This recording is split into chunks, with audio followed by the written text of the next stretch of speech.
department.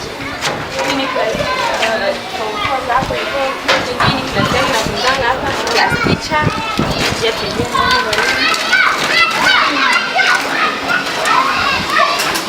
Good morning class. Yes, tunafanya hapo na nasema good morning. Good morning madam. Hapa niko na mwalimu anaitwa Bright. Wow. Atakuwa sa new teacher wa physics.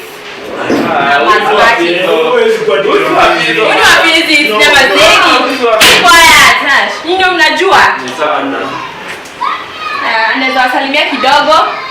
Hizo zingine tutamuuliza. Mimi nimeenda. Ni sawa madam. Sasa hii ni hiyo subject yake ndio iko.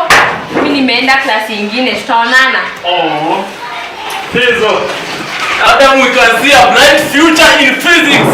Tunataka kuona nimeleta walimu mwingine mnamsumbua. Nafunza hapa. No madam. Madam bana urudi. Morning. Morning madam. Mimi ni Bright. Madam, we can see a bright future in physics. Hapana madam. Just like your name. Ndio ninapotaka hapo 00 na siku na I'm a new teacher. Mimi nitakuwa nawafunza. Madam, we can see bright future in physics lesson. Yes. Tutaongea mengi lazidi kulijua, si ndio? Yes. Yeah. Madam, sasa hii ni physics. Madam number. After lunch I will come. Madam hapana. Madam. I shall discuss. Tunasimamia wanafunzi wangu. I got you.